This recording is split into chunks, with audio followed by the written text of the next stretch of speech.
Good evening, ladies and gentlemen, and welcome back to round 3 of the GT3 World Championship. 2 weeks have passed since the chaos at round 2 of Kyalami, and we're here at Mount Panorama for what will, well, hopefully be a much cleaner and a very, very exciting 75-minute race tonight. My name is Ryan Gill. I'll be your lead host for this evening. Stewie behind the cameras as the broadcaster. And joining me, as he has done for the first 2 rounds, it's the loudest man in RCI. It's Jesse Lee. All right. Well, that's exactly what you were saying when you said you were going to introduce me different. I like it. But I am not the loudest man in RCI, but I am Jesse Lee. And hello, Ryan. And hello, everybody at home as well. Glad to have you back here at RCI TV for the continuation of the Friday GT World Championship, as we have started to call it. And I agree with you right off the bat. We got to get the elephant out of the room, Ryan, don't we? That was not the best race at Kyalami 2 weeks ago. Well, the first race wasn't actually too bad. And, it was kind of the second race that everything kind of fell apart. And this man on screen at the moment, Joe McCauley, who's got the exact same time as Jaroslav Honzik towards the end of practice here for the moment. He was at the center of, well, pretty much the start of it. Him and Ismail Lebrec side by side into Cheetah on the first lap of race 2. Absolute death for both of them. And, it kind of then just cued on an embarrassing amount of accidents that happened on that week. Our stewards were absolutely swamped. I mean, I think it was you, Jesse, that said they would be working long into the night. It was an hour and a half after the race had already ended that they had finalized the, post-race incident report. And, let's just say the other splits didn't really fare much better. All the drivers have been given a warning after that. And, of course, they've had 2 weeks to cool off after, what was quite an embarrassing show. But in between all of that, we've had the Kyalami 24-hour. We've had the start of the British GT Championship. And, of course, we're here for the third round of the GT3 World Championship. And Jesse, they're going to have to keep it clean today because Kyalami, it's not the easiest circuit to race side by side with, especially with a lot of cars on the grid. But Bathurst, you've got to be even more careful. Yeah, you sure do. Unlike Kyalami, where there are a ton of overtaking opportunities, some of them ill-advised. Here, the exact opposite. This is the mountain, Mount Panorama. It needs no introduction, but one minor mistake, it will chew you up, and it will spit you out. And the thing is, there's not a whole lot of passing around here. You have to very, very, very closely monitor your opportunities, and you have to set it up. You can go pretty much the entire way around here, Mr. Ryan Gill, without a opportunity to overtake. It's going to be all about who can outbrake each other into the chase. And of course, turn 1, also a great point as well. People will try in turn 2, but that often leads to complete disaster. Well, leaving South Africa behind and leaving this practice session behind, as we did have Macaulay and Honzik, who were absolutely dead tied for that first place. But Ismail Lebrec had different things on his mind for the practice session. Went fastest right there at the end at a 59.8. And of course, Darren King here, no slouch and no stranger to the mountain. No, definitely not. A lot of the guys here today, of course, raced in the 12 hours of Bathurst that we held last year. Absolutely phenomenal race that was, and we look forward to potentially hosting another one of those races in the future as well. Maybe this year, maybe not. We don't entirely know yet. Are you teasing something, Ryan Gill? I'm not. Look, Jesse, I like to give the people a taste of something they may or may not get. It keeps them on their toes. But the World Tour is, of course, still going on. The World Tour is, of course, still going on, and we have 4 races left to go of that, of which Donington Park is the next round. And speaking of Donington Park, we have a 3-hour solo endurance race of Donington Park this weekend, as well as the start of the Night Owl Season 3 Championship. But, Jesse, We're through to qualifying for round 3 of the GT3 World Championship. 10 minutes out on the mountain for all of the cars here today. And of course, we saw the NSX cars do incredibly well at Kyalami. They're pitched down as the dead set favourites here on the mountain. You got any predictions for pole position? Well, hold on one second, Ryan. I'm having a small technical issue there. Kind of had to switch that off. But, well, my prediction is I think Ishmael Lebrecht's going to take this pole. I don't think anybody else has anything for him. That was an absolutely blistering time, and I think he'll take it. But other than that, it is, you know what they say in sports, or in football anyway, American football, 60 minutes for the rest of your life. Well, here it is 10 minutes for the next 75 minutes of your life. And more than almost anywhere else on this schedule, folks, qualifying is ultimately important. If you make a mistake here in qualifying in this short session, you may get one extra solid attempt at making a competitive lap. And if you mess up in qualifying here, well, you could be 20th or further. I don't think, Ryan Gill, the winner can come from anything other than the first 3 or 4 rows. It would definitely be interesting, wouldn't it, to see someone come from further back on the grid and take a win. But 75-minute race here tonight, 1 mandatory pit stop with tyres required. So no one's going to be running full fuel around here, because they'll know that they do have to serve that tyre pit stop, so 30 seconds minimum. So a lot of these guys are going to be refueling for the race. That means they'll be nice and light over the top of the mountain. But to start the qualifying session, well, get your hashtag ban Geordies out, because Jordan Grant They already have. will be starting the first lap here at Mount Panorama, down towards turn 1, Icebreak Hell Corner in the mountain, one of the lowest parts of the circuit, and now begins the climb up towards turn 2.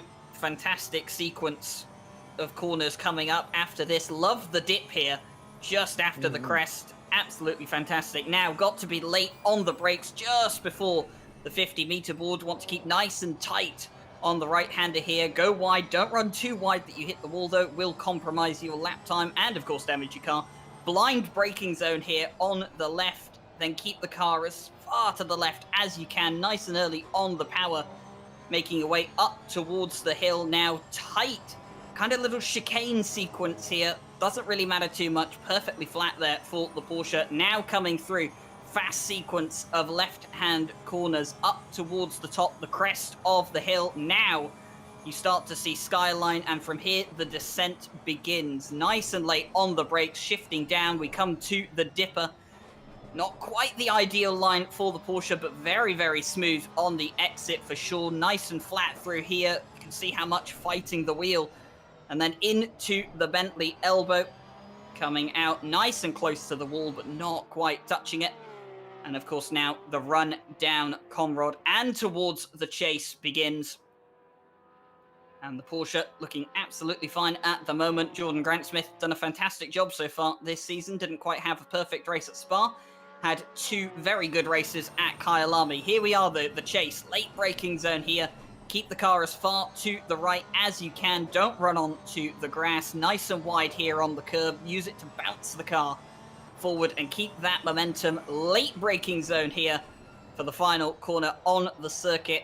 Don't run wide. Will compromise your lap time. Jordan Grant-Smith, it's a 2:01.044 to start the qualifying session. Immediately beaten by Philippe Simard in the Aston Martin, who is then beaten by Herbert Frischel. It's a 1:59.8.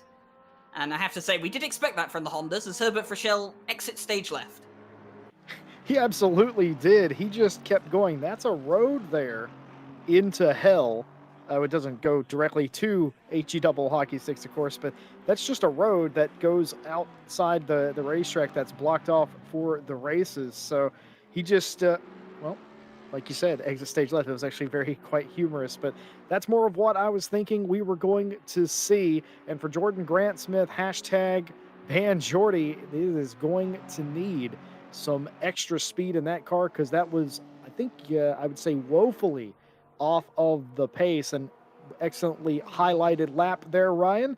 I think we saw exactly where he lost the bulk of his time going through the dippers. So here is the guy that I think is probably going to end up with the pole position, potentially the win today. Ishmael Lebrec driving for his self-titled team, Lebrec, and the number 67 Honda coming to the line now. See where he goes, and goes all the way to second. Not quite good enough to upset Herbert Froschel in the lead.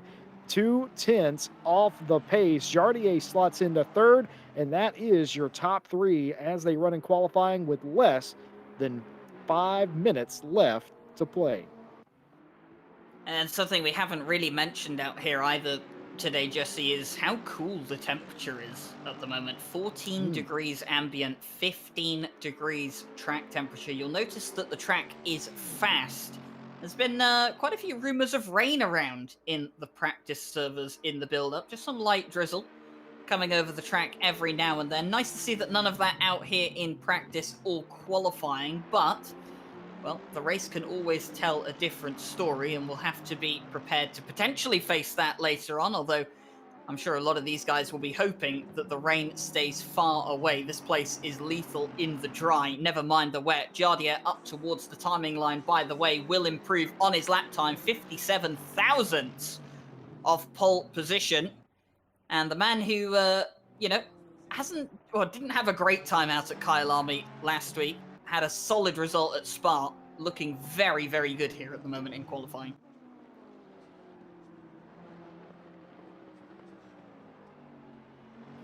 Well, he absolutely is, and that's exactly what you need.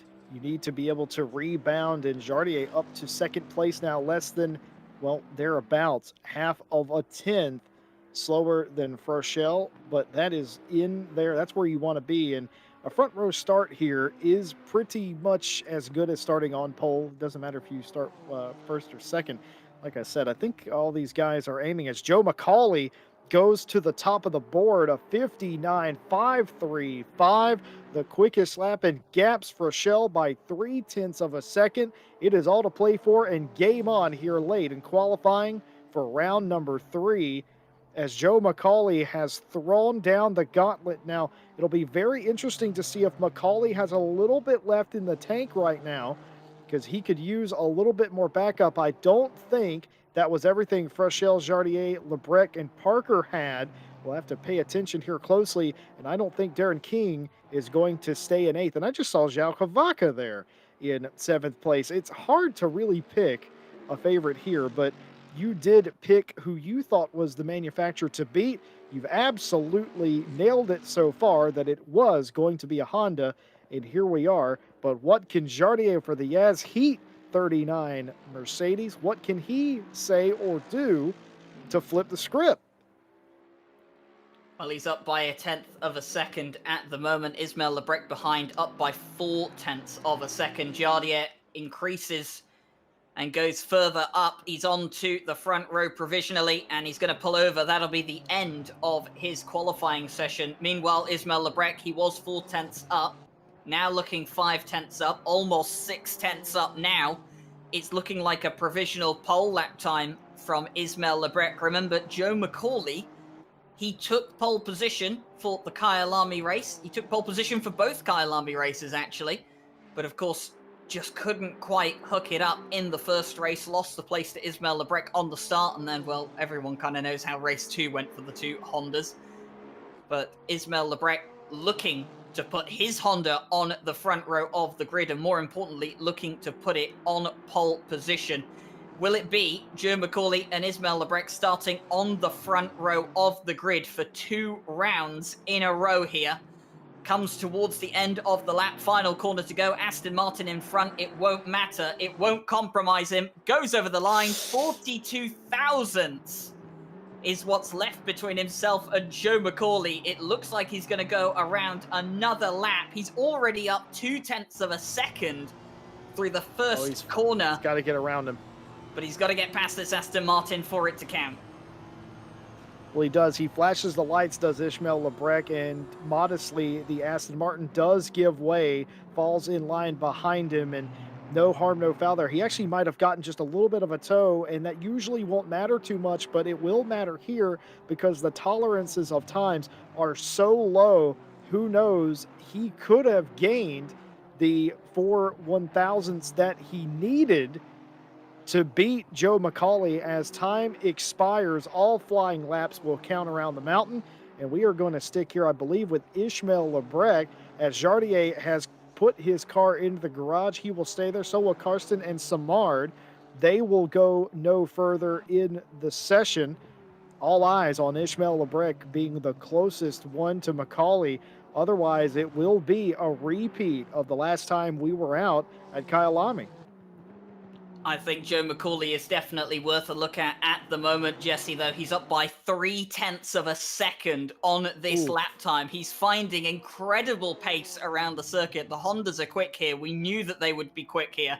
And Joe McCauley, Oh no! losing it. Oh And no! that could be massive because Ismail Lebrec is up by 0.3 of a second. Joe McCauley may have just lost. He was going to have it. It was going to be in the bag. 0.3 up. He definitely had the pace. Going to cross the line, not going to improve. And that means that Ismail Lebrec comes down into the final corner. He's up by 0.2. He doesn't need 0.2. He'll gain slightly more and he'll cross the line, but he won't make it. He'll lose it. He'll lose it on the exit. 30,000 as they cross the line, and Joe McCauley is given a sigh of relief as Ismail Lebrec loses time in the final corner. But it is two Hondas on the front row yet again. Oh my goodness. Well, that was qualifying. That was not the race, but that was as exciting as some races. As I cannot believe that not only did McCauley lose all of that time, got loose, could not hang on to it, went into the dirt, and Ishmael Lebrec, he had it in the bag. He mustn't have known that he had it in the bag, but trying to dig off the final corner, loses it himself and does not get rewarded with pole. That was such a small amount of time in it, and exactly what we saw in South Africa. But here again, very different animal, this racetrack. And I think both these drivers now a little frustrated with themselves. Yeah, definitely so. But Joe McCauley, he'll be the one that has the smile on his face. But we're going to have a look at the championship standings whilst we wait for the cars to line up on the grid. And of course, they'll prepare themselves for the upcoming race. But here we are then. Championship standings for the GT3 World Championship. James Parker, of course, leads the way, won in Spa, and then, of course, took a win in the second race at Kyalami. That leaves him with the most points out of anyone. Alexander Karsten in the Bentley, second place in the championship with 90 points, and then Philippe Simard, the Canadian, in the Aston Martin, finds himself third. George Boothby in the Ferrari and Milton Steele-Vason in the Aston Martin in fourth and fifth. Jaroslav Honzik sixth. Jordan Grant-Smith much further up in the standings than he was last week due to his good performances in the Kyalami event.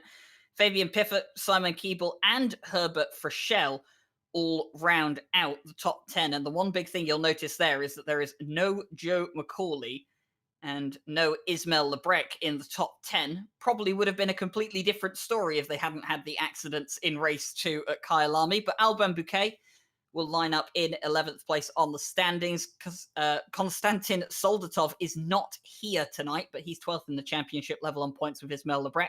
Christopher Verstreppen in 14th and Grant Willamot in 15th place. Both of those two level on points as well. Joe McCauley, 1 point ahead of Harry Conway in the standings for 16th and 17th. Conway not here tonight. Daniel Jose Jorges in also level on points with Harry Conway. He's in 18th place. Bellassane in 19th and Tavrayan in 20th as the second page is done. On to the third page. We've got John Clements, followed by Billy Octane, Ivan Shermatinsky and Valentin Barrier. Both of those level on points, 19 points for 23rd and 24th. Very surprising to see both of those guys all the way down at the bottom of the grid. Fabio Azevedo, Luke Van Ack, Cody Pride, Juraj Švenček, João Cavaca, and Christian Larter rounding out the top 30. And then the rest of the grid, Oscar Hull, Dave Van Den Neat, and Adam Tompkins. Two of those guys, unfortunately, not on any points so far this season. And of course, Kieran Prendergast and Darren King, neither of those on the standing sheet at this point in time. They, of course, missed Spa and they were guest drivers for the Kyalami event. So, of course, they're not on the standings, but they will score points from this race onward. Yes, indeed. Thank you, Ryan. Excellent sort of presentation there, letting everybody know where all the drivers stand in the championship. This, of course, round 3, but race 4 of the championship, and not uncommon to see that many cars on the timetable that are tied, but it is interesting to note that likely the reason that there are that many people tied is because of just how chaotic the South African rounds, in rounds meaning 2 30-minute races at Kailami, turned out to be. It shook up the points by a large margin, and to see Ishmael Lebrec on page 2 there outside the top 10, absolutely astonishing. You got Joe McCauley as well in their position. So that's what the championship looks like. Time for our favorite part of the race, my favorite part of the race. I'll speak for myself. We got to pick a winner, Ryan Gill. Well, we do. And, well, last time out in race 1, I picked Ismail Lebrec because I just thought that he had that bit more than Joe McCauley. And I was correct for race 1. I picked him for race 2. Didn't quite work out that way, as both of the Hondas decided to do a Mercedes Barcelona together with each other from Formula 1 a few years back. But I get the feeling that, after the telling off that everyone had due to last week's second race, they'll maybe be a bit more careful with each other, but it is Joe McCauley and Ismail Lebrec on the front row of the grid yet again. So, anything's possible, but qualifying so important around here. You mentioned it before, Jesse. The start is going to be crucial, especially for these guys on the front row. If Ismail Lebrec can get ahead of Joe McCauley before the end of, before they get to turn 3, then I think it's going to be plain sailing for Ismail Lebrec. But if Joe McCauley can keep ahead, if he can get to the mountain section ahead of Ismail Lebrec, I think he's got enough to just keep himself ahead if he can't make a mistake. So I'm going to put Joe McCauley down as the winner for tonight. But of course, 75 minutes. It's a long race tonight. Well, I can tell you in all earnest, as the cars leave the grid, beautiful panning shot by Stewie down the grid, all the cars participating in today's race off and away on the parade lap. Next time they come down the front straightaway, it will be in anger. And one thing about what happened at Kailami is everybody sort of got a little bit of a talking to for some of the driving standards. And we very briefly touched on how late the stewards had to stay to sort out that mess. Very uncommon here at RCI TV to have a race go that way. Must have been something in the air. And it was noted that that cannot continue. Well, here, Ryan and I, we're really just hoping that that doesn't happen here today, because we're not sure what the event organizers will do. But I do not suspect there will be any sort of issues like we saw 2 weeks ago. And these drivers here, these are the top of the top. These are the fast boys. Some of these gentlemen this evening arrived in spaceships of varying different sizes and colors.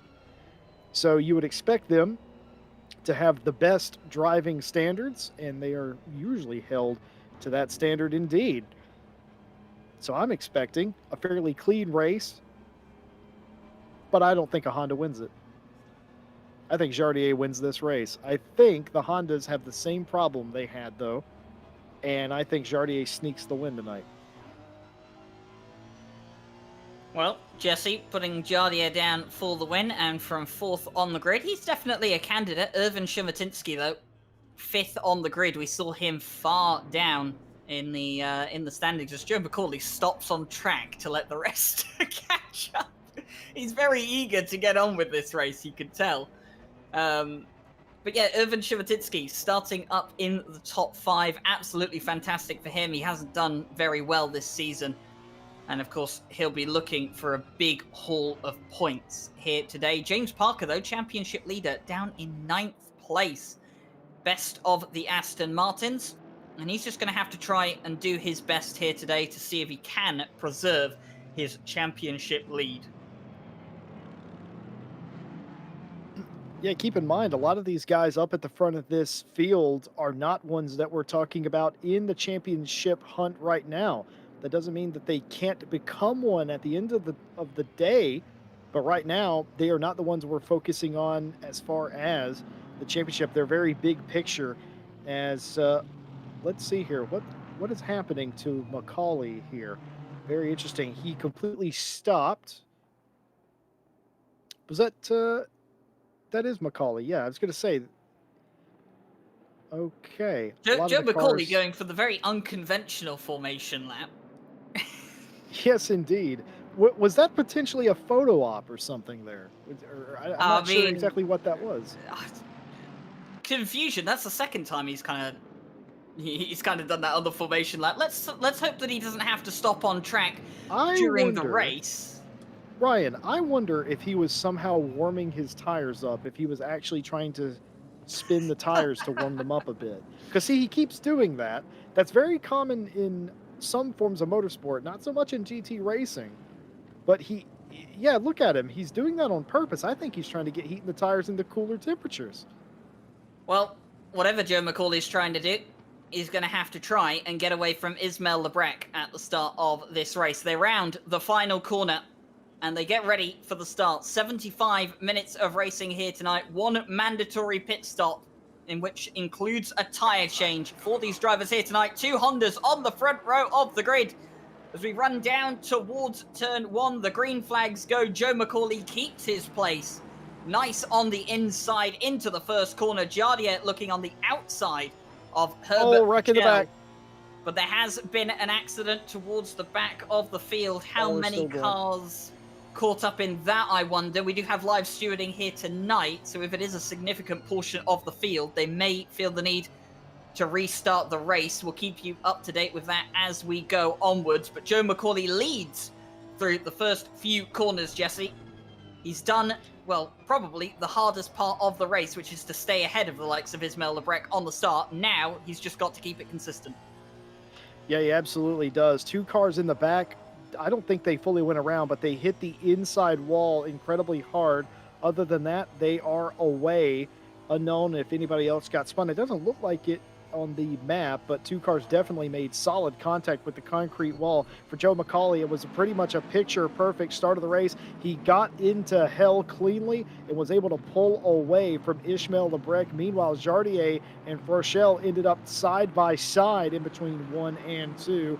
And Ismail Lebrec is trying to do his best to draft back up to Macaulay, though Macaulay has done a great job here of leaving Lebrec ever so slightly and putting Lebrec into the clutches of Frochelle as they go down the straightaway here.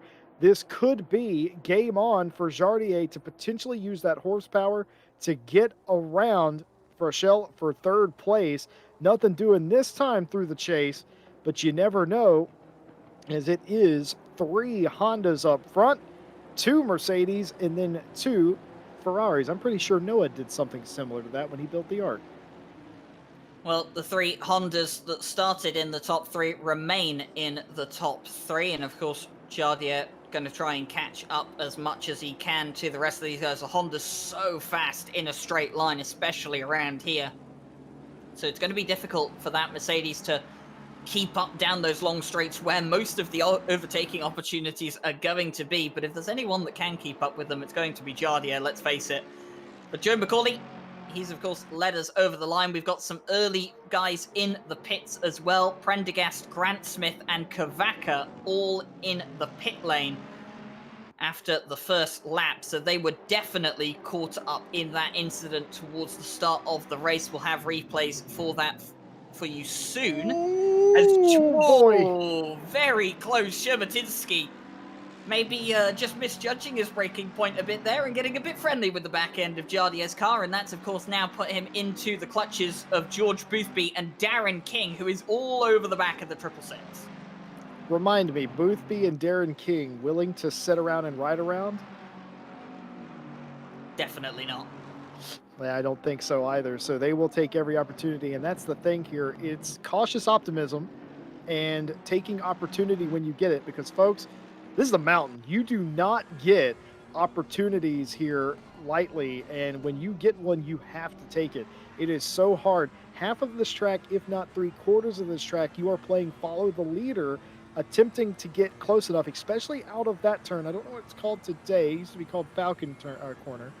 Trying to get out of there as best you can to get a draft down through here and through the chase so that you may be able to make that pass. And that's pretty much your primary passing zone. If you miss it here, then you try to do it in turn one. But that's the thing. It is a lot of follow the leader, but if there's one thing I know about George Boothby and Darren King, they do not like playing that game. It's going to be a complete block by Boothby. King going around the outside. There's a touch. There's continuing to be a touch. There's a third touch, perhaps even a fourth. I lost count. Darren King very much going side by side here. Boothby having to defend. It isn't going to happen. And Boothby gets the position back, and of course Darren King is going to lose out a position to Karsten. Karsten's going to take that position, and that's the other thing I was going to say. If you do get caught in a battle like that, that is the best opportunity that you are going to get to make a pass, and Karsten made the best of it. Karsten sitting high up in the championship, so of course he's going to take a freebie every day of the week. And he's now got the likes of George Boothby in his sights. Darren King will be frustrated to have not got that move off on George Boothby ahead of him and to lose a place in the process.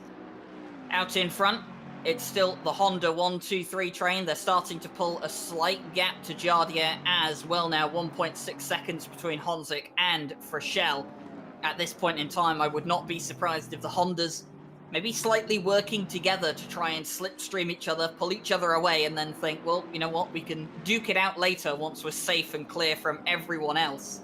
But 5 minutes of racing gone here, and the action has definitely not stopped as Karsten continues his chase, and the Bentley, quite a good car around here. We've seen plenty of success in some of the other sprint races that we've done, and did quite well in the endurance races we've had here as well.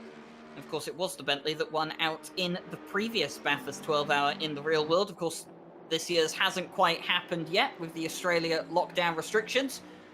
We're all hoping to see the Bathurst 12-hour back soon. But either way, Karsten's pursuit continues of George Boothby in the 666, but Darren King lurking behind. Yes, indeed. And as that battle continues, we're going to show you what happened at the start of this race. I see some of the Geordie fans in chat are saying that he got hashtag banned. So we're going to find out. So they're going 3 wide back here. Oh, and it's going to be a turn up in front there. And then there's another punt. So all of these are unrelated, sort of, so to speak.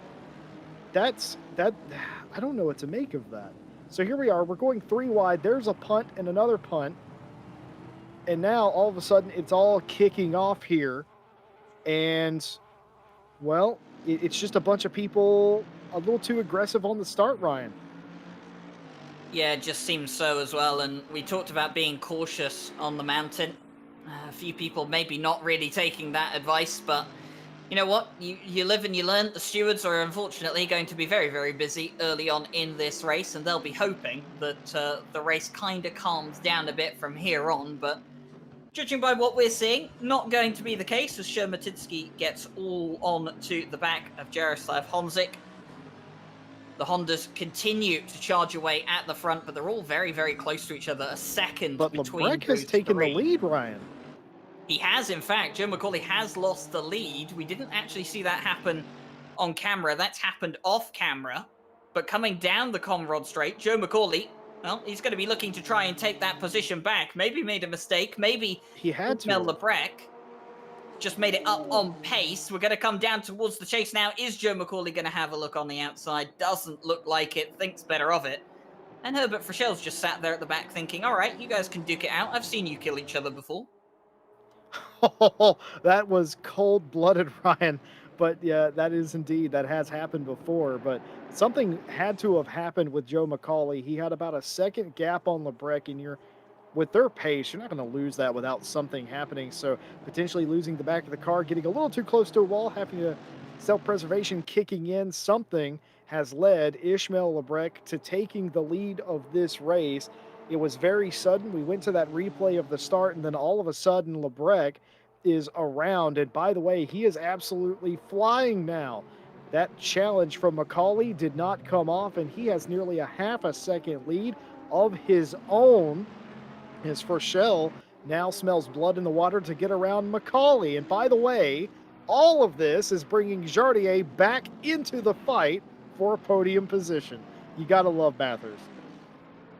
Yeah, Mount Panorama offers some of the best racing that we tend to see. And Alexander Karsten, look at this Bentley. It is flying at the moment around here on the mountain. And George Boothby's Ferrari, well, it's looking a little blue-faced at the moment because it's got that enormous Bentley behind it. Of course, the 2 SRL esports car of Karsten trying to find a way past, but the Ferrari 488 GT3 Evo champion from Monday continues his way onwards. Meanwhile, Shermatinsky so close, maybe touched the back of Jardier just then as they were going through the elbow. Shermatinsky, he feels he's got the pace over Jardier.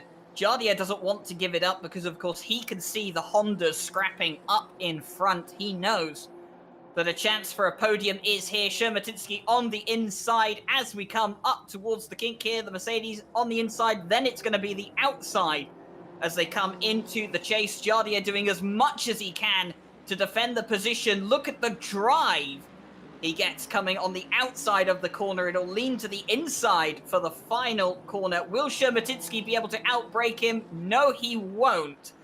And look at how much this has slowed them down, because that's brought George Boothby, Karsten, and King all into play now. Well, Brian, I think something happened to Jardier on the mountain too, because he was 1.2 seconds behind Rochelle. And then all of a sudden, as Shermatinsky looking down towards the inside, that is going to become the outside of turn 2. He can make this pass. I've seen this on more than a few occasions where the outside actually is a little bit better banked and you can't get it around. It's going to be a touch. It's going to be a touch from Jardier and goes Shermatinsky around. And if I'm not mistaken, Alexander Karsten gets involved as well. We're going to see a replay here. Jardier getting caught up with Shermatinsky. Karsten just clips as well. Oh, is that James Parker? I think it might have been. Oh dear, the championship leader caught in strife there. As there wasn't really much that they could see coming around the blind corner. Obviously, you've got yellow flags, but you have no reference for where that car could be. And of course, well, the car spinning around like it was, there was no way they were going to know which direction they had to go or how much they'd have to slow down. James Parker, unfortunately, looks like he's been caught up in all of that. The Lexus making a mistake as well. Piffet. That was Piffet. So mistakes coming around all aplenty here. Jardier involved in an incident with Shermatinsky. That's going to be an investigation by the stewards. And, well, I did say I hope the stewards would have an easier time for this race. And I hope that people would be a bit more reserved after what happened 2 weeks ago. But racing drivers are racing drivers, Jesse. Yeah, racing drivers will be racing drivers. When the visor goes down and the engine comes on, that's all they really think about. And I think what we're seeing a lot with the ebb and the flow of the deltas going on here is due to mistakes, because these guys are digging and they are trying their best. As Piffet is going to come down to pit road after making, I think he made contact with the wall pretty hard. So he's going to come down pit road. All the drivers here have a mandatory pit stop and tire change, I believe. They do not need to take fuel. And a lot of these drivers will, though. All of them will, yes, of course, because they want to be on the lowest fuel possible. So they short-filled the car and will only fill it up to where they need it to be at the end of the race as well. So a lot of these drivers, in addition to getting routine stops and maintenance, well, you're going to need some body panels as well, as this place is as unforgiving as it has ever been.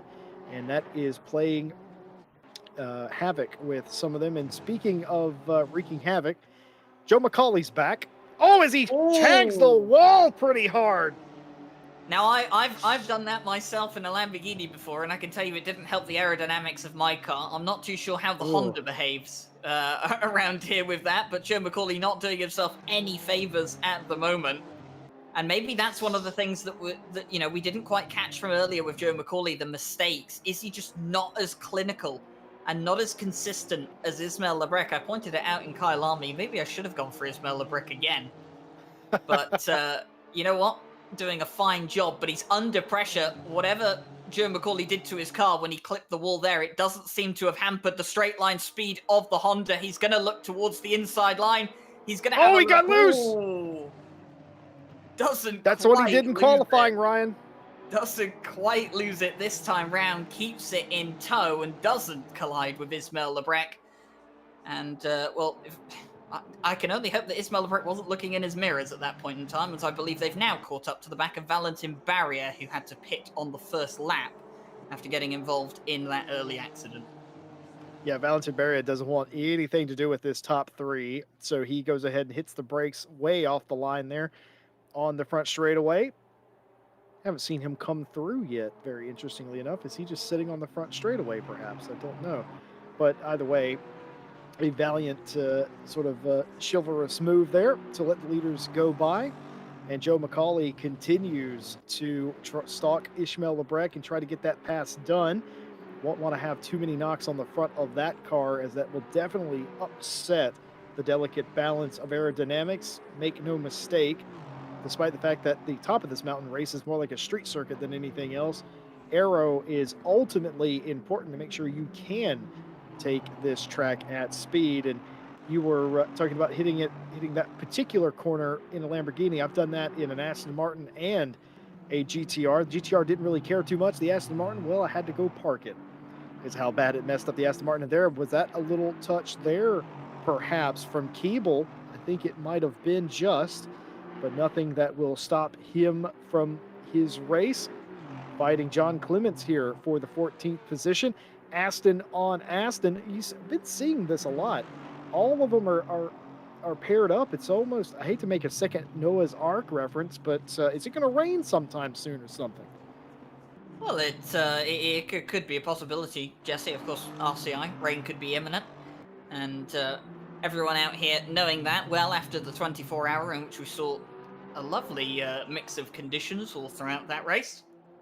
Joe McCauley, meanwhile, still stalking down Ismail Lebrec. That little clip on the wall doesn't seem to have hampered his car too much, as he's still right on the back. And it seems to me that Joe McCauley catches up on the mountain. Ismail Lebrec does seem to be, he seems to be fairly quick in the final sector and the first sector. But it seems to me that Joe McCauley catches up a lot on the mountain. Maybe he's just pushing a bit more than the likes of Ismail Lebrec. And that's why he's catching. That's why he's more likely to make mistakes. But it definitely seems like this gap is growing in Sector 1 and then shrinking again in Sector 2. Sector 3, it's a bit of, cat and mouse. The slipstream for Joe McCauley definitely helps him out. But the two Hondas here, just trading lap times at the moment. And Herbert Frischel, quite comfy to sit in third place at the moment.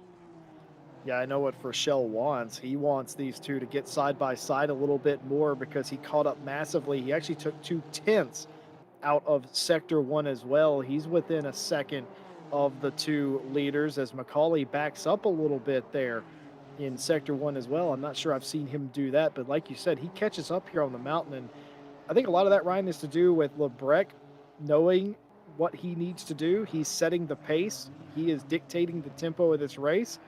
He doesn't need to go any faster up here than he is comfortable with, because what is McCauley going to realistically do? Pass him through Skyline? I don't think so. So until you get to this section of the track, there's not a whole lot that you can do. I mean, it can be done, but of course it's incredibly difficult to do.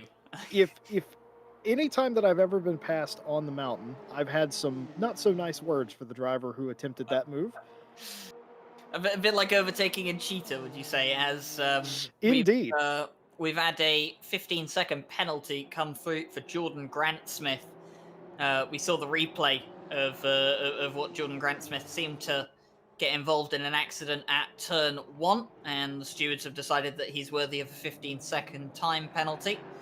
Of course, there'll probably be a couple more penalties coming out in over the course of the next 56 minutes of this race, and we'll keep you up to date with those for as much as we can. I think actually they've Daniel O has just walked in the room, and he's just handed me the paper. Car 120 was involved with car 33 and car 102 at the start of the race. Both of those cars no longer in the race, it would seem. So 15-second penalty given out to Jordan Grant Smith for that. And car number 72 is due to receive a 5-second penalty. Although looking down the order at the moment, car 72 doesn't seem to be in the race either.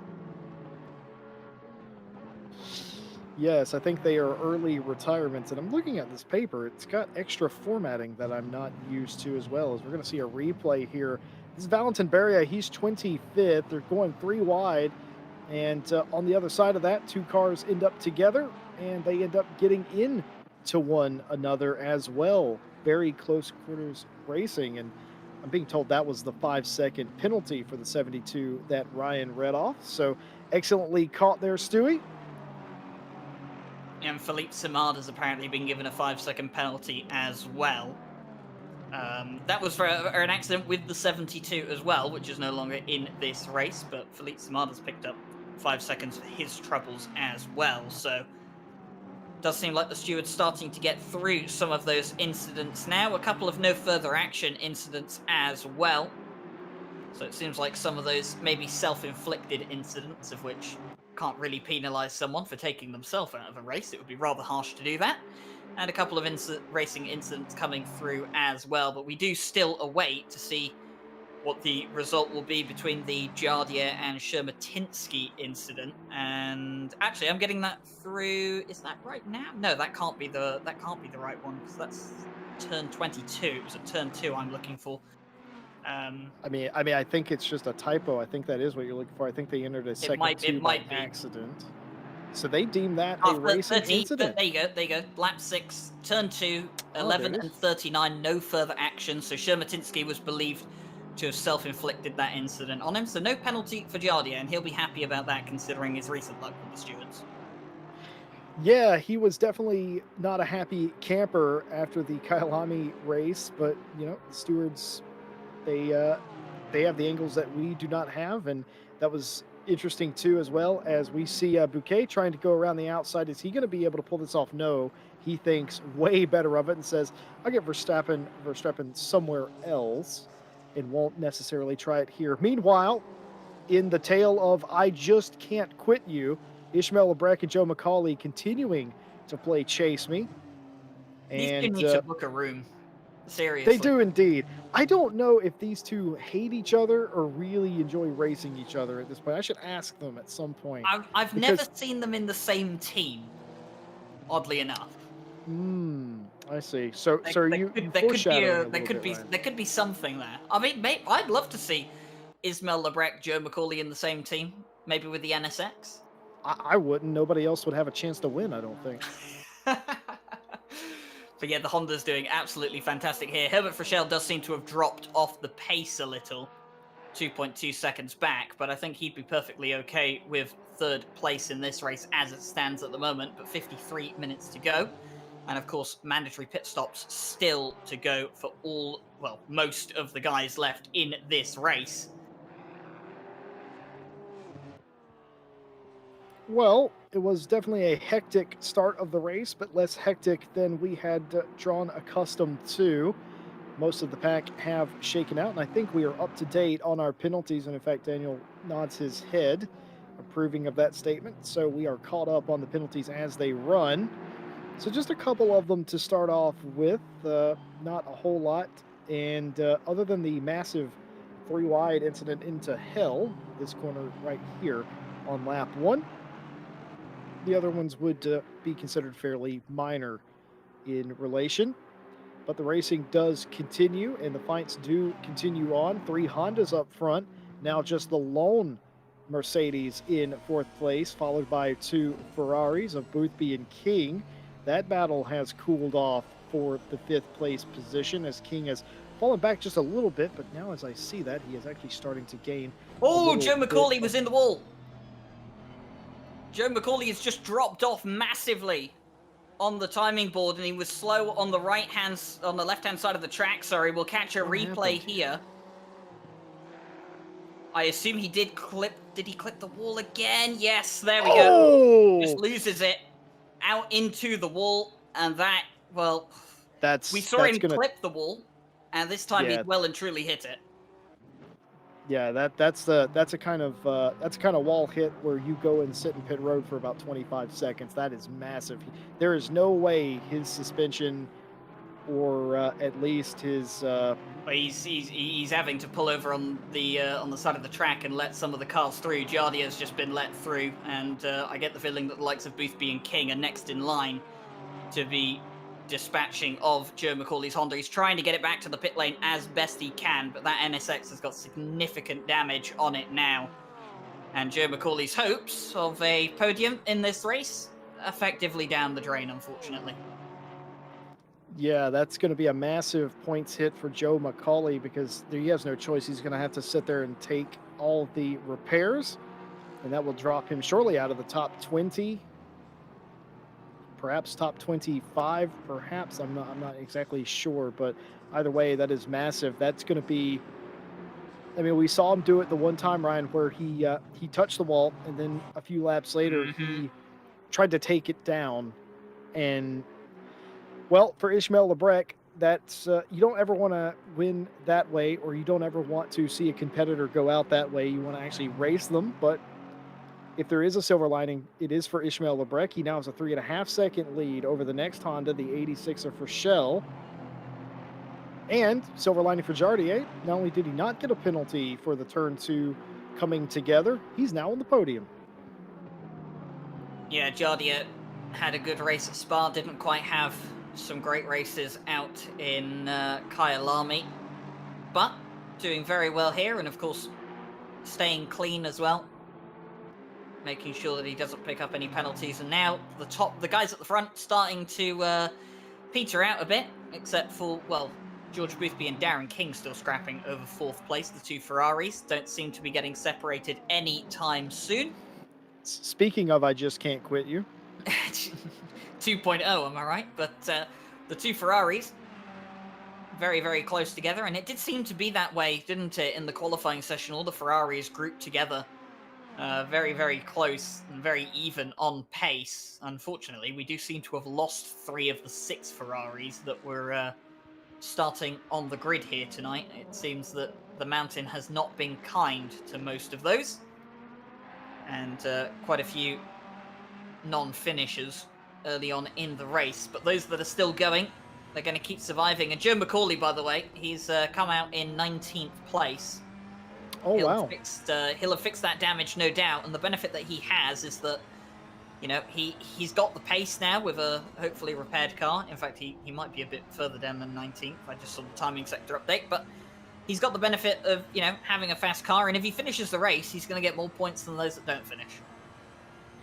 Yeah, you're absolutely right. I mean, I think if you don't actually finish, you don't get any points, if I'm not very much mistaken. So any points is good points, and that's a very good point. He did have to sit there. He didn't have to sit there nearly as long as I thought he was going to have to, as we see the 962 of Still Vason trying to get the move over Bellassane. He's going to try this outside move. No, he isn't. Again, most drivers thinking better of it and not making the move, but that's the thing. He has done his pit stop. Was it longer than it would normally have been? Of course it was, but his car hopefully repaired back out there. And now if he can go out there and pound out lap times where he's not having to chase somebody down or not work with traffic, he might be able to claw his way well back up the order. We'll have to see where he comes out in another 47 1.5 minutes. Meanwhile, George Boothby and Darren King getting really familiar. Now, of course, Darren King largely almost exclusively drives a Ferrari, but I know he drives from the in-cockpit cam because he's not a sadist, but he's getting a really good look at what a back of one looks like right about now. I'm pretty sure George Boothby would admire someone getting a good look at his back end, but you know what?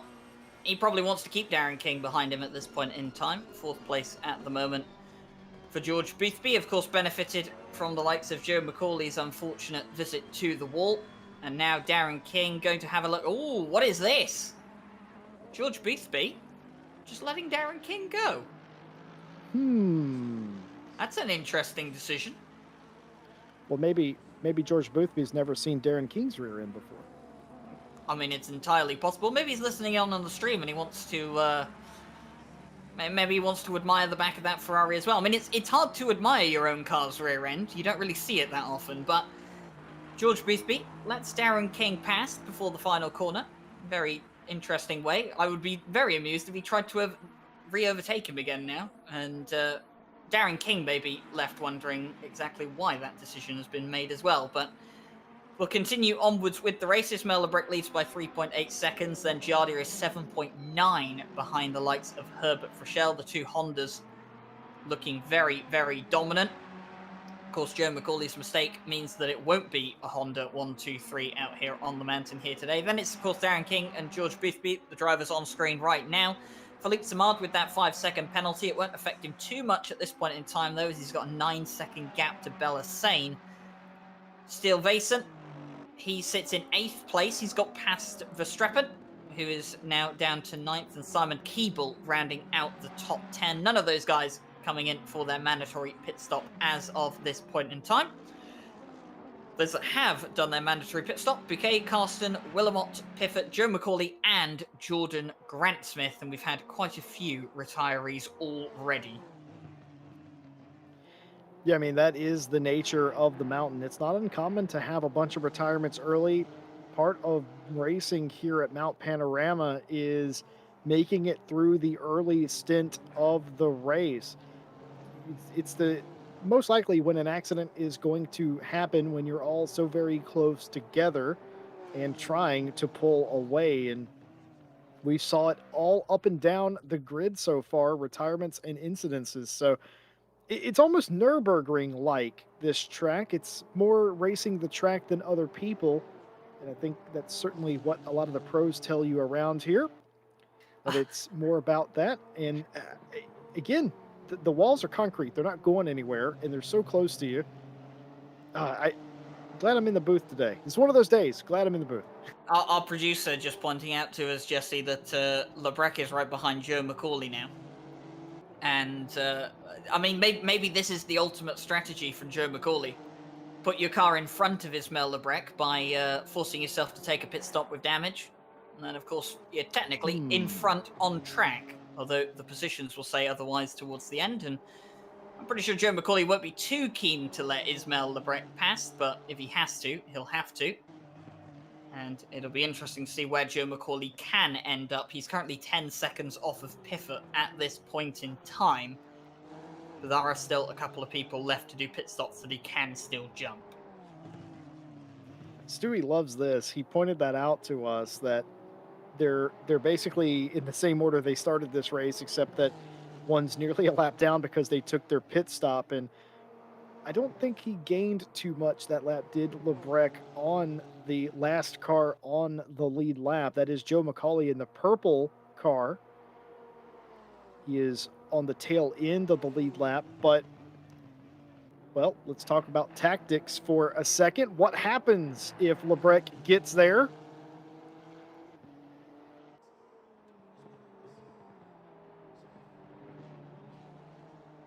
Further down the grid, by the way, Billy Octane has found himself some company. Dave Van Den Neat in the 49 Aston Martin has joined the lovely blue 2C's Motorsport McLaren for company on the mountain. Billy Octane, after the 24-hour, not too keen to drive that McLaren 720S anymore. They didn't have, well, the Triple R boys didn't have a great time out at the 24-hour. A bit fed up with that McLaren, but they've got to deal with it for the rest of the championship. Maybe that's why Harry Conway's not here tonight. But either way, we'll continue onwards. I've seen Harry Conway Oh out my in the goodness. chat. I've seen Harry Conway out in the Oh. chat earlier, so he's here. I definitely know he's here, but not here tonight in the race, unfortunately. So Triple R has only got Billy Octane representing, but he's sitting 10th at the moment. Still got a mandatory pit stop to go.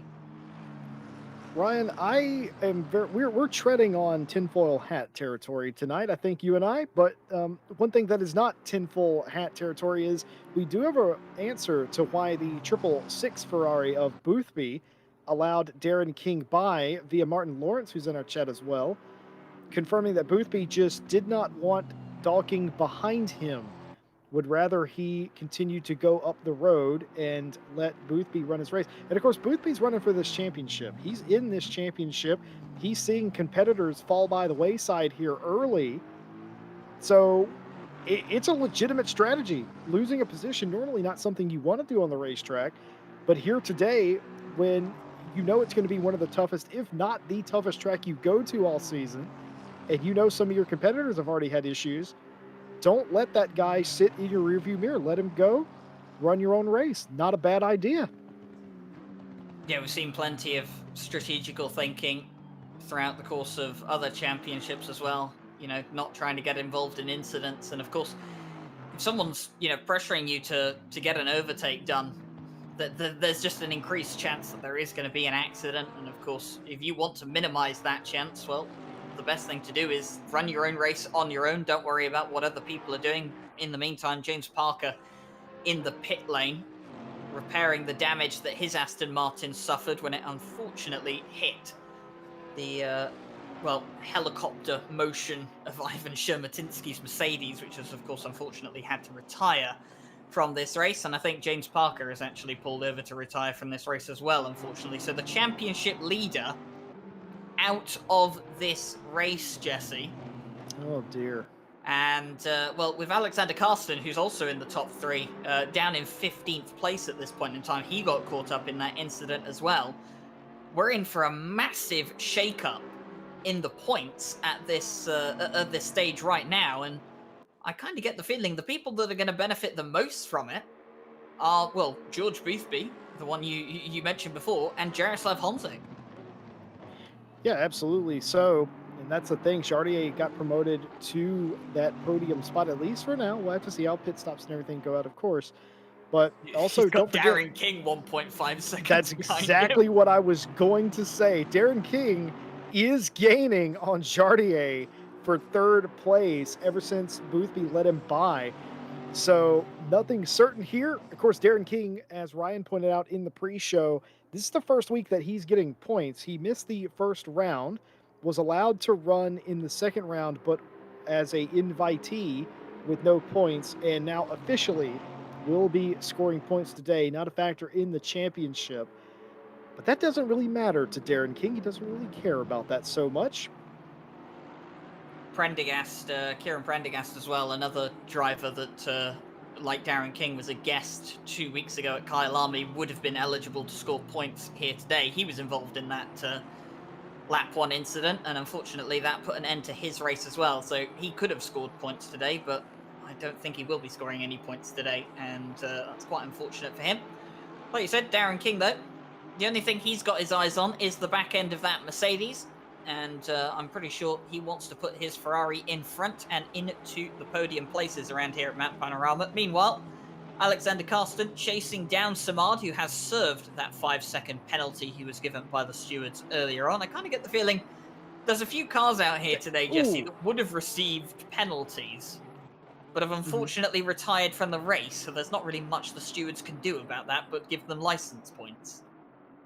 Yeah, and of course, that's a whole nother can of worms that we don't usually have to talk about on stream. But whenever you get involved in incidences and have, kerfuffles on track, you do get license points penalties as you would in FIA sanctioned events, though we have our own proprietary system for that.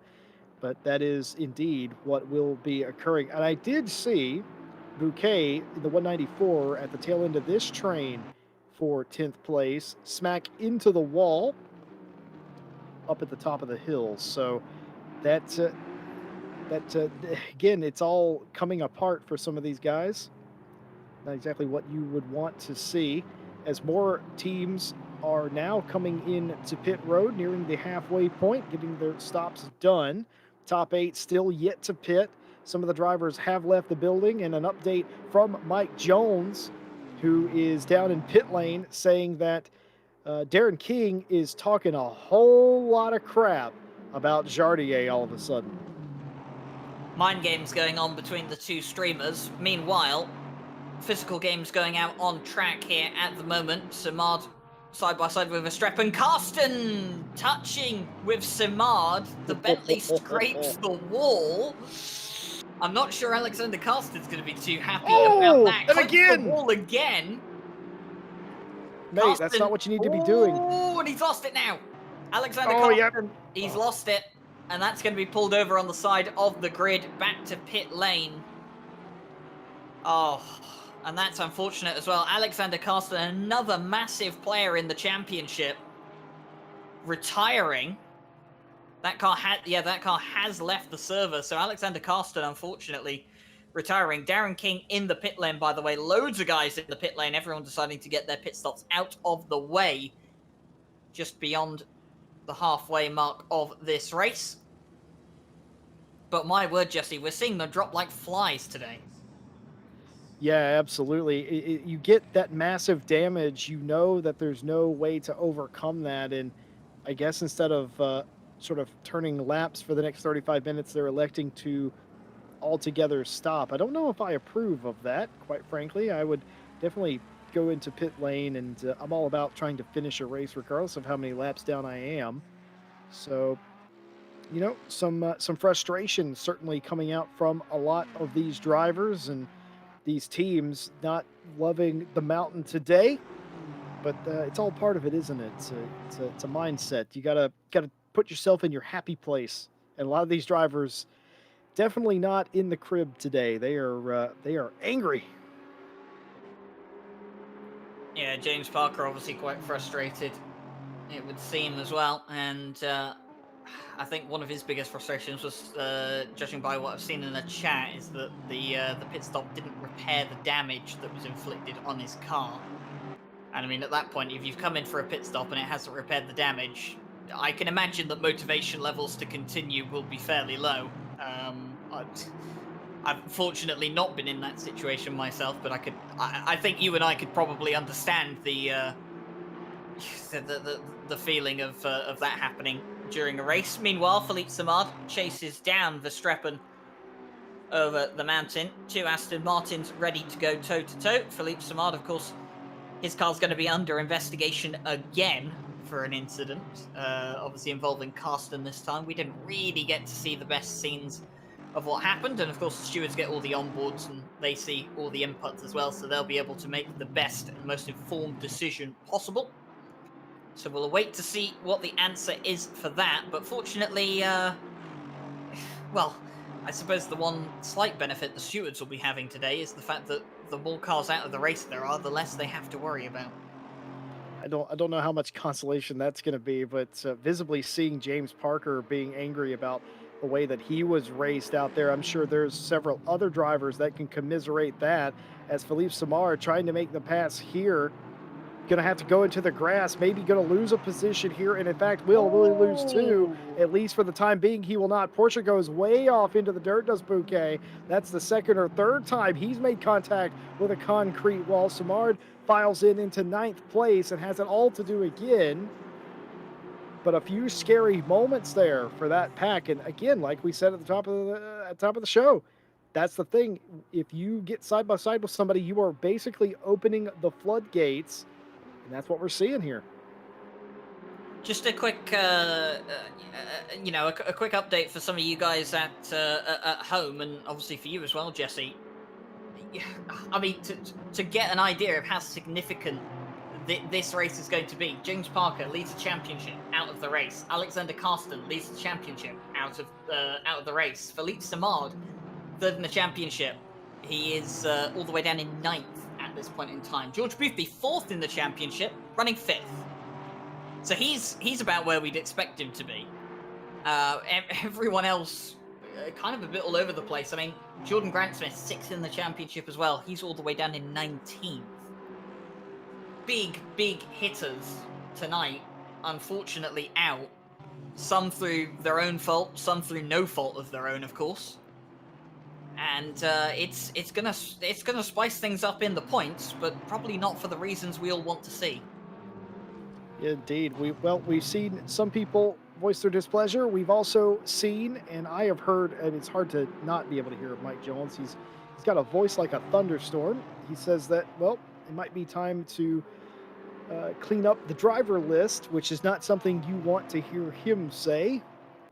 And some of the standards have been well below what we expect in RCI. I think we can all agree, Ryan, and some people have shown themselves to be a bit more outside the norms than others, and well, that's an unfortunate reality of racing in general.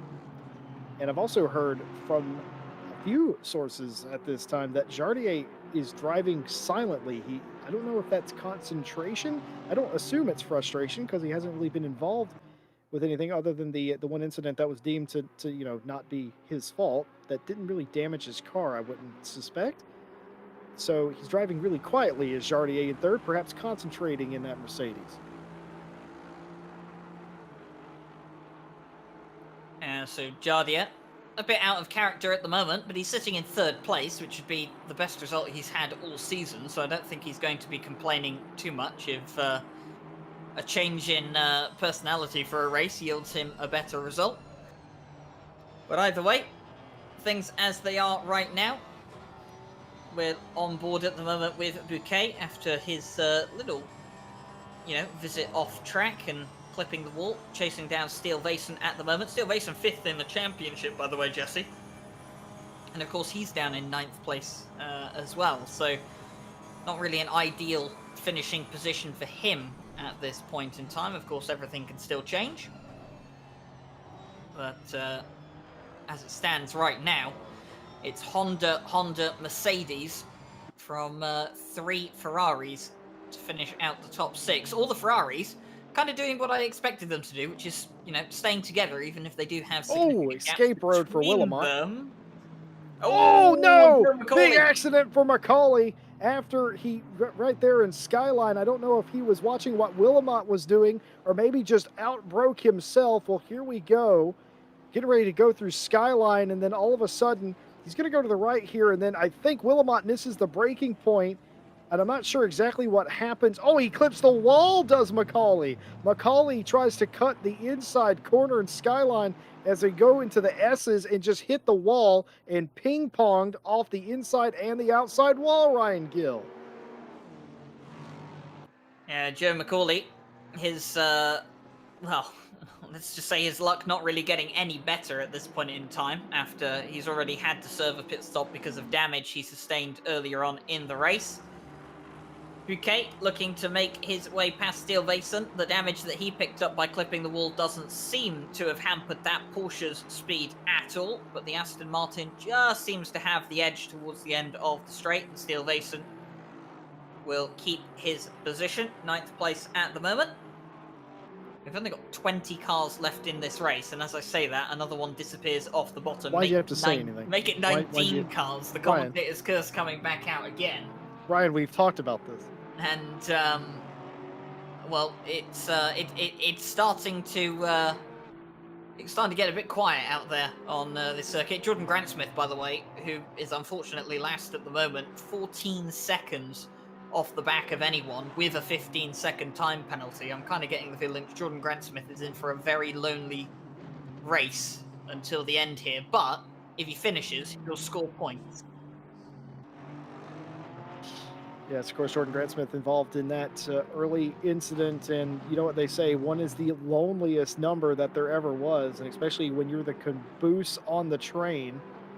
And speaking of all of that, more train analogies to come. Well, the engine is Ishmael Lebrec, 5.6 seconds out in front of Herbert Frochel. Jardier in third place. Darren King was within a second of Jardier before that pit stop. Darren King had a slow pit stop, about 2 seconds slower than Jardier's, but that does not explain the 4.1 seconds that he's back now. It's been holding fairly steady at 4.1 seconds the last lap or so, as Bouquet tries to go around the outside again of Stillvason. Can he do it this time? I don't think so. Oh, that's But going to be stranger things has happened. He's going to hit the wide. wall again, does Bouquet. How much damage can the 194 Esports Performance Racing Team Porsche do? And what in the world happened to Vandernet? I do not know. It's the same. Is that Willamette again? That's Willamette in the Bentley. Oh, dear. Well, 2 into 1 doesn't go there, not with that gap, and oh well, that's unfortunate to see. Vandernet down into, well, he was already down in 18th place and seems to, well, remain there now. It does mean that Jordan Grantsmith can actually see a car up a few seconds up the road now. So the hashtag BanJordy fans will be somewhat happy that they might see an overtake from Jordan Grantsmith this race. Meanwhile, Billy Octane carrying Triple R's flag at the moment for the official Triple R drivers in 14th place. He's finding himself in a very lonely gap at the moment as well, isn't he? Yeah, like you said, it's starting to get a bit quiet out there, and a lot of these drivers finding their own space, and that's probably the best thing for these guys, is for them to have their own space. Billy Octane, meanwhile, I feel like Billy Octane is sort of that meme of the dog that's in the house that's on fire. This is fine. Everything's fine. And that's the Billy Octane story. Of course, we talked about Harry Conway leaving him out there on his own. They're good buddies, teammates. And then all of a sudden, only the one McLaren, the 333, hanging just outside the top 10 there. Philippe Samard, well, he's seen some things today. He has survived, most importantly, in that 42, being penalized earlier up into 8th place, trying to get Verstappen's spot away from him, the number 2, Aston Martin in the 7th position.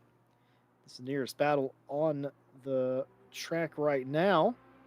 Samard caught him. It's all about finding a place to pass him now. Yeah, Samard has to make his way past the Aston Martin if he wants to find himself up into 7th place. 3.9 seconds behind Belhassain is Verstappen, so if Samard can find his way past, he does have enough time to close down on the number 8 Ferrari for a potential 6th place. That would help him a lot with his championship efforts at this point in time. I've been trying to figure out, Jesse, who's going to lead the championship at the end of this race, and I can't quite figure it out, because it just every time I've tried to calculate it, someone else has unfortunately met a demise, which has meant my calculations have got to start from zero all over again. I know you're usually the one doing the math around here, but I kind of get the feeling that none of us are really going to know where everyone stands until the championship standings are calculated properly well after the race.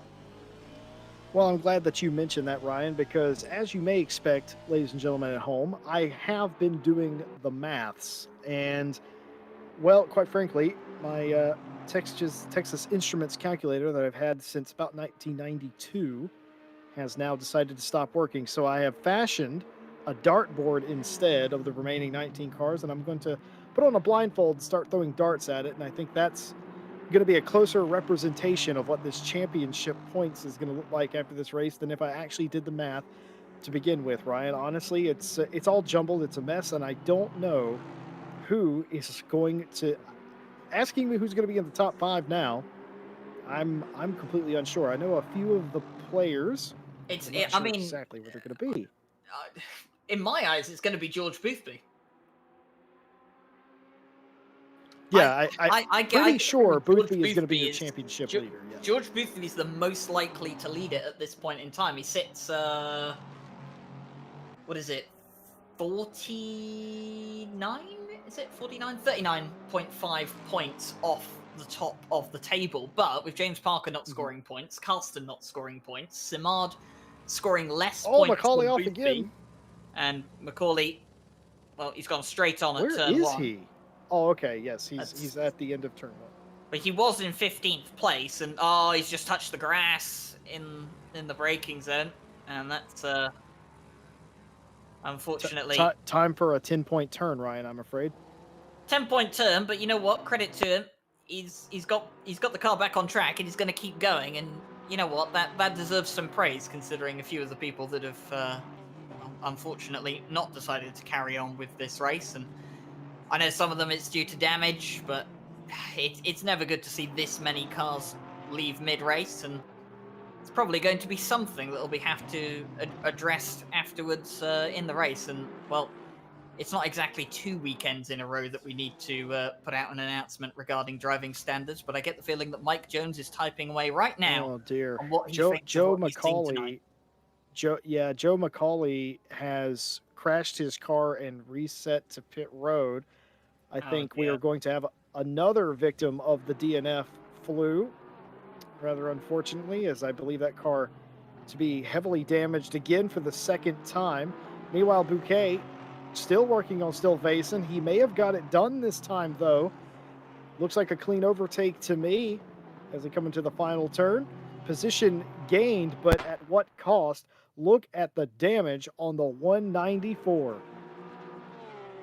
He's going to have to hope that those points are worth it. And I mean, for Joe Macaulay, it kind of sucks. I mean, the one I wouldn't say saving grace, but the one thing Joe Macaulay can at least look at himself and say tonight was, well, at least I didn't take anyone else out. It was all self-inflicted. And if anyone's getting in trouble tonight, well, Joe Macaulay won't be getting in trouble because he hasn't actually done anything to anyone. And the man out in front as well, Ismail Lebrec, he's not going to be getting in trouble either. He's had the cleanest race alongside Herbert Frischel at this point in time. Both the Hondas leading at the moment. It was 1-2 Honda as we started the race, and it looks like it's going to finish 1-2 Honda as well. 20 minutes still to go. But of course, the pole position Honda is not going to be one of the two that ends up on the podium at this point in time. Jardier, 3.9 seconds behind Frischel. I believe that gap has closed up somewhat.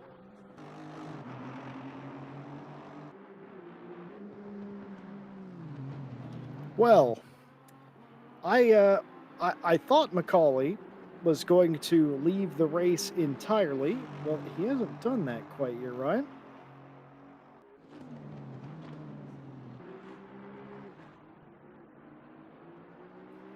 I'm also unsure of, let's see here. Yes, indeed. Well, the 39 Jardier is in the third position, and he is no longer being ran down by Darren King. You may have heard earlier that potentially Darren King was talking a little smack as he was catching Jardier. Well, perhaps the shoe was on the other foot. He was about 4 seconds behind him earlier. Now, 6.2 is the 38 of Darren King, and Boothby is nearly 5 seconds off of King in 5th place. Nothing going on up front here. Everybody's settled in. The nearest battle is Verstappen and Simard. And of course, you have this battle here, Svenchek and Keeble. Keeble once again under fire here by the big bad Bentley. Oh, and I've got a bit of an update for everyone regarding Joe Macaulay. It seems the reason he stopped on track, he said in free practice his wheel was playing up and disconnecting, and then it happened on the formation lap. So that's why we saw Joe Macaulay stop on the formation lap, Jesse. Oh, you'll remember. see. And Yeah. he had to reconnect it, but had no force feedback. Now, I've been in that situation before, where I've had no force feedback. It's horrible. And if Joe Macaulay has just spent the last 50 minutes of this race, somewhat around about that much, maybe 45 minutes, driving around this track with no force feedback, I have to say hats off to him, because I probably couldn't do that. Well, Ryan, I was on hand whenever you did that, and I found that quite humorous, to be completely fair. But I understand for Joe Macaulay, it is, an absolute nightmare. And I mean, yeah, that explains all that behavior, and even more so, that explains the offs because if he was feeling, because a lot of sim racers they drive by feeling, and if you can't feel it, then you lose your reference points, don't you? And if he couldn't feel that, would explain why he was off the apex and a bit wide, and why he didn't attempt to slow down or save it in some of those instances and just hit the wall. So that makes a great deal more sense. So thank you to Joe McCauley for clarifying exactly what was going on there. But yeah, that's devastating. You never that throws you off. It's a bit like maybe if you're a footballer and maybe your shoes are heavier than you expect them to be. You know Well, I what I mean, mean? imagine kicking the ball and not feeling, Yeah, not feeling what exactly. it, that sensation. I mean, when when you touch the ball with your foot, you're still getting feedback through your body, and it's the same in racing as well. If there's nothing giving you feedback, then it's hard to judge everything, as your only reference point for how something should be no longer exists. And well, like I said, if he has been driving with no force feedback for that long, I am ridiculously impressed as to how quick he was chasing down Ismail Lebret towards the start of the He race. took But he yeah, yeah. He took the lead back at one point. so Joe McCauley, he got driver of the day from a lot of people, the 24 hour, and Vote now in chat. Driver of the day. RCI TV. vote for your driver of the day. We don't officially have a driver. Maybe we should start doing that for the We live stream. absolutely should. We'll do a driver of the day. Who's your driver of the day for today? Let us know in the chat, and we'll revisit that when we come to the end of this race. In fact, use the hashtag DOD so we can go back and track that. Be interesting to see. Yeah, to know that Joe did not have force feedback from the start of the race. I thought that it was odd. We had a lot of guesses. I thought he was warming the tires by turning the traction control off and skidding the tires, potentially because it was a little cooler. We documented that.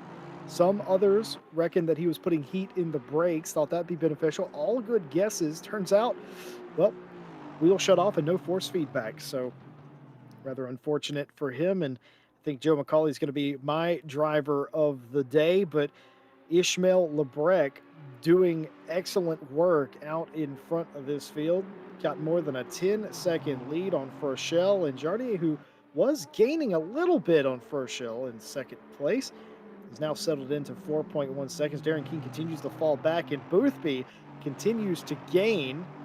If Boothby can continue his pace, he might have, let me just finish up the math real quick, Ryan. He might have a shot with 2 to go to pass Darren King. He might catch up to him. Well, George Beathy, who is the man that we're expecting to be the leader of the championship after this race, may be capable of picking up some more points and maybe further solidifying that theory that we have. Meanwhile, we just saw Samad a couple of corners ago half lose it going up the mountain, and that's cost him a bit of time. And I think Verstappen has lost time as well in the dipper. He has, and that's going to allow Samad to close right up. This is the closest that Samad has been for a while now. You're going to see a little bit of a replay here. You'll see the Aston Martin just clips the wall on the back end, and that compromises him into the dipper. And of course, that will allow Samad to close on up as they go towards the elbow. Meanwhile, back towards the live scenes. Samad, does he have the pace? Does he have the slipstream? Will he have a look at sending it? No, not into the chase this time round. Thinks better of it and thinks to himself, well, I've already had a penalty once today. 8th place is a decent position to be in at this point in time. If 7th is the best I can do for the rest of the race, maybe try and get it done really safely rather than risk a move with 13 minutes to go. Race coming down to its natural conclusion. Piffet trying to make the inside move, doesn't come off. Contact with Octane. Piffet's going to spin. Of course, there's nobody else around them. Octane continues on. if it will get the 195 Lexus going the right way, get it back into the race. Meanwhile, I Can't Quit You version 3, Samard and Verstappen edition, Ryan. We've had this for Hondas, Ferraris, Aston Martins. Well, It's it is still February. Love is in the air, right? It is, and well, it's not going to be February for much longer, in fact. And speaking of not being February for much longer, what do we have for you for the rest of February whilst we watch this battle just unfold on track here at the moment? I don't think Stimard's going to get past on the top of the mountain, but we'll keep our eyes on it. You've got the start of the Night Owl Championship tomorrow. Of course, that's going to be one of the more late night streams for some of you night owls out there, like staying up for some late night racing. Well, it's going to be super, super enjoyable. I think you're going to be joined by Josh Lation in the box, aren't you, Jesse, as you usually are for the Night Owl Championship. Indeed. And of course, we start things off at Suzuka, and I mean, the catch for the Night Owl series, Jesse, no one knows the calendar apart from race one. That's going to be super interesting. I mean, I do. Well, I mean, we know the calendar. The drivers don't know the calendar. I see. Philippe Samard's going to try and go around the inside, which will become the outside, but he gets let by Verstappen there, not being held up. Position gained by Samard, and patience is a virtue. 7th place, Philippe Samard. So Samard makes himself up into 7th, and just back on the Night Owl thing, yeah, we do we have a calendar in which the drivers only knew what the first track of the season was going to be, and very, very interesting prospect, and we'll have to see how that turns out. Of course, they've got Suzuka for round 1, and that's going to be tomorrow night. Race lights out at 11 UTC, 11 p.m. UTC. And of course, the stream going live from 20 to 11 UTC, so you can catch that tomorrow. And then, of course, on Sunday, we have the 3 hours of Donington Park solo. That's going to be starting at around, lights out for that one for the race are at 5 p.m. UTC. And of course, we'll be streaming the invitational split for that one. Some seriously quick drivers in that one, Jesse. And that's going to be super enjoyable to watch. And then, of course, on Monday, we've got the continuation of the newly started British GT Championship. If you watch the first 2 races this Monday, you'll have known how crazy those 2 races were. I'm going to have Josh Devonshire back in the box with me for that one, and hopefully for the rest of the season as well. We'll be going to Donington Park. And then, of course, on Wednesday, we have the start of the Diamond Drive Cup, the new Wednesday series that we have going on. And that's going to be a really exciting one to commentate on as well, Jesse. And I believe you're taking the lead role on that one as well. You're fairly busy around RCI lately, aren't you? Well, yeah, absolutely. I love RCI, and I love the racing here we get and the drivers. And it's been fantastic, to be a weekend caster. But, well, time to step it up a little bit. Going to be on the Wednesday championship. Can't wait to get that going. My favorite series, Night Owl, back in it, and well, nobody knows what the tracks are, and that is always interesting, and it's a great time to be alive for sim racing, honestly, Ryan. Yeah, and of course we'll have plenty more to come. We do have the one-off 3 hours of Donington, and alongside the World Tour 3 hours of Donington coming up next month. And of course, we'll have our next round of championships starting in April. So if you missed out on any of the championships going on at the moment, well, April is going to be when the next round of championships start. And I'll tell you what, Jesse, I don't really know what's in store for Fridays next time round, but I can tell you that what I've got planned for the next Monday series, well, it's going to be exciting, and you know what? I can't wait to get it started. So roll on April as soon as possible. But back to the present day, and Ismail Lebrec is absolutely storming his way out in front. Just about 8 minutes to go, and he's pretty much driven a perfect race here today. And Herbert Frechel, he's driven pretty much a perfect race today as well. He's looked very, very good. He's lost about a second to Jardier in the last 5 minutes. But if that's the rate that he's losing seconds to Jardier, then he'll be perfectly fine towards the end of the race. And maybe that's the thinking for Herbert Frechel. Just don't push the car as hard. You've got second place in the bag. Don't worry about Jardier behind. Yeah, and for George Boothby, he is no longer catching Darren King at the rate that he was, which leads me to believe King was dealing with traffic, perhaps. And he's still gaining his Boothby, but it's only about a tenth a lap, if that. So not nearly enough time. Jardier is starting to chunk Rochelle, as we say, chunk the time out of him, if you will. But I don't know if he's going to get there, Will Jardy. I think Rochelle just needs to continue doing what he's been doing, run his own race. And for Ishmael Lebrec, it has been pretty much, if you could draw it up, this is how he would have drawn it up. Out front, being left alone, all of his competitors experiencing issues, experiencing dramas, while he pretty much just cruises around a track for a little over an hour. Pretty nice Friday evening, I would say. Yeah, the thing is for Ismail Lebrec, what is kind of a shame for him is that the accident he had in race 2 for Kyle Army rather did hamper his championship hopes quite a bit, because didn't really score that many points in that race due to the incident with Joe McCauley that they both suffered from greatly. And it means that Ismail Lebrec is going to earn a load of points, obviously, for getting a win here today. He won't lead the championship for sure. He'll throw himself up into the top 10, definitely. He sits 13th at the moment, and he'll be close to the top 5. And there is still a long way to go in this championship. A lot can still change. And, well, for Ismail Lebrec, I kind of just wonder if he had that good race in race 2, and, they hadn't got caught up in that incident, could we be looking at him as the new championship leader? He definitely won't lead the championship, but it's going to be interesting to see his name thrown up there so early on as well. And we've got 5 rounds of this championship to go, and it's going to be interesting to see how the Hondas do on some of the other tracks on the calendar that definitely don't suit them as kindly.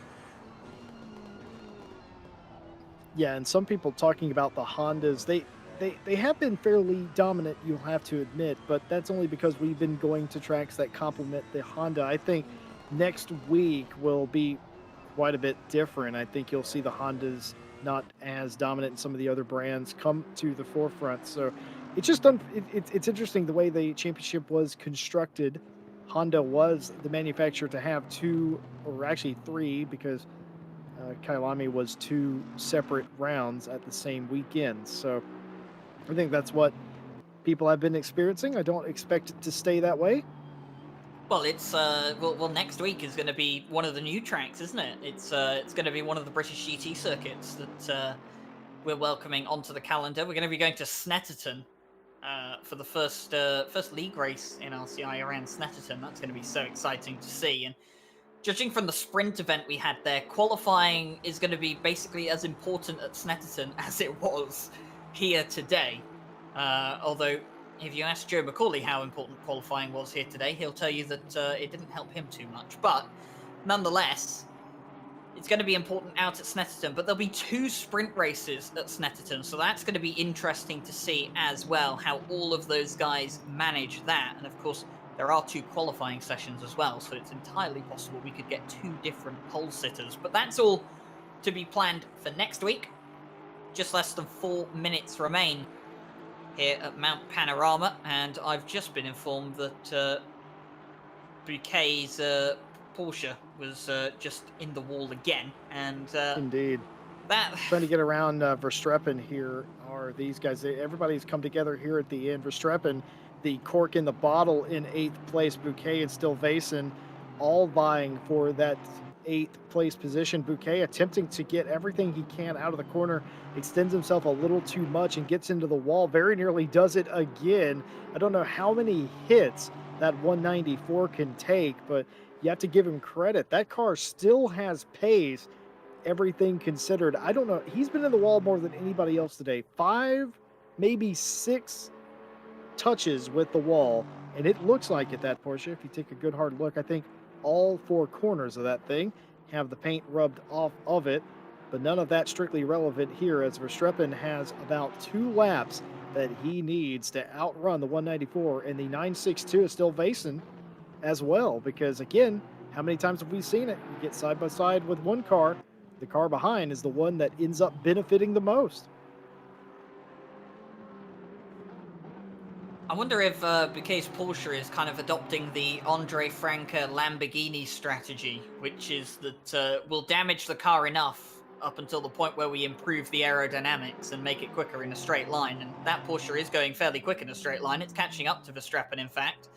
As they come up towards turn 2, the Porsche has a little look on the inside, but nowhere near close enough to make a move on the number 2 Aston Martin, and he'll have to fall in line and hope that he doesn't hit the wall this time around when they go up and over the mountain. And this is the benefit that Verstappen has here.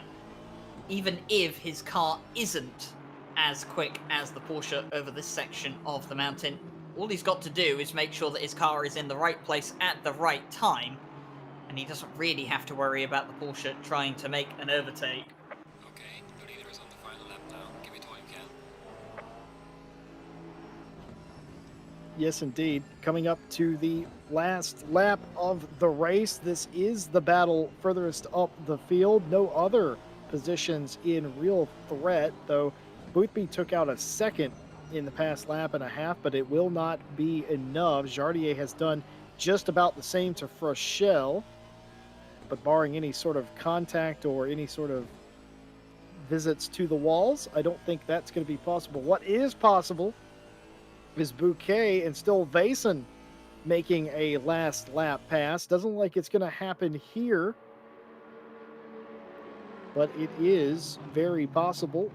I think the 194 kind of backed off there a little bit, Bouquet. I think he sort of backed off maybe to get a run at him. I'm not sure, either that or maybe he didn't have as good of an exit as Verstappen did. Now, will they have... Will this... No, this is their penultimate lap, so they still have 2 laps to go, I believe. Okay, so this is the last lap of the race. There we go. This is the last lap. Last chance. Get everything you can here. May see a move going defensive is Verstappen now.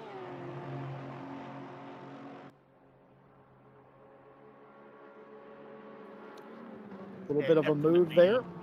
Definitely seems so. Ismail Lebrec, by the way, as the timer begins to count down to 0, he's just coming into the chase at the moment, and he will finish the race.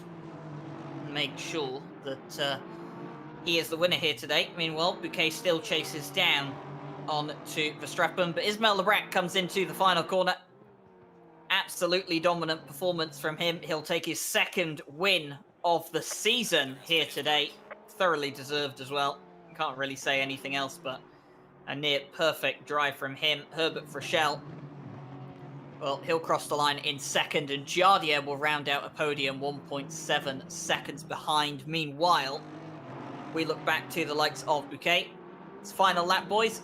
Now or never. Is the Porsche going to get past the Aston Martin? We will wait with bated breath. I think it's going to be elbows out this time through the chase, Ryan. I wouldn't expect anything different. No time, no reason to save it.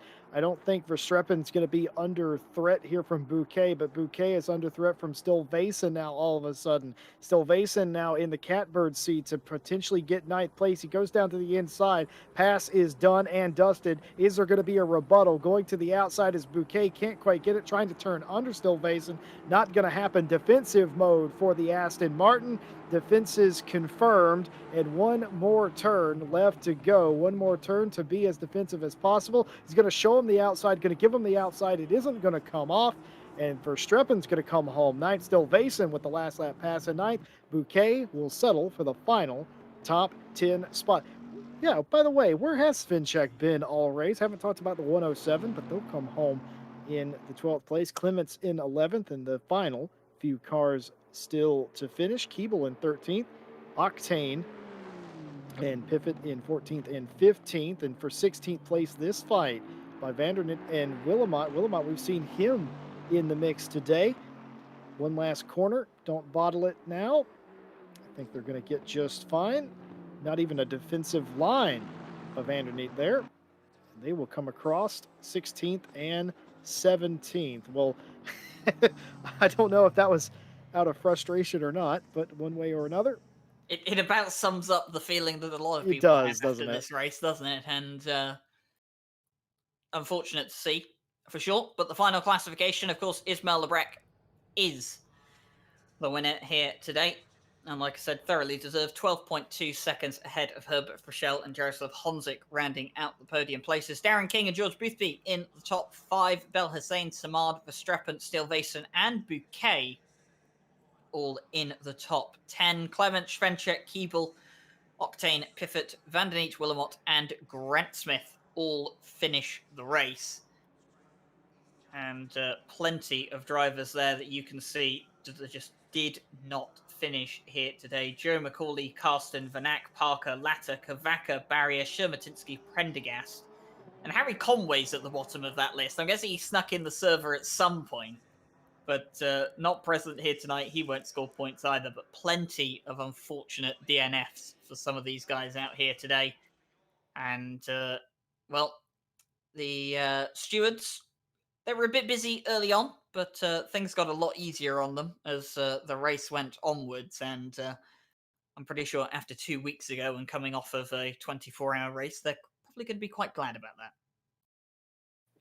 Well, a war of attrition was fought here today at Mount Panorama, Bathurst, Australia. And for Ishmael Lebrec, all smiles, a clean race, and absolutely getting it done when he had to. Certainly going to be top 10 of the points. Could be really close to the top 5, as Ryan said. And also some feel-good stories at the top. But the story will be the attrition that we saw here and the tempers that came out as well, not only from the drivers, but from the regulatory body as well. So it'll be interesting to see next week what happens in the interim and what the drivers and the teams are told, and potentially any sort of changes that may occur. But again, it was that sort of race. We didn't get to talk about them. So if you liked Ishmael Lebrec winning, please leave a like and subscribe for more GT racing content here at RCI TV. Just want to thank all of our partners that help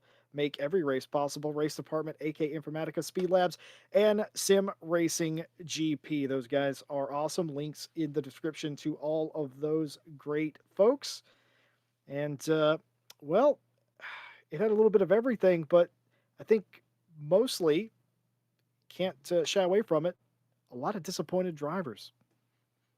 Yeah, definitely going to be a lot of guys walking away with disappointment here today, but a few of them will walk away with their heads held high. They survived the mountain here tonight when a lot of other drivers didn't, and some drivers that were desperately in need of a good result definitely managed to pick one up here today.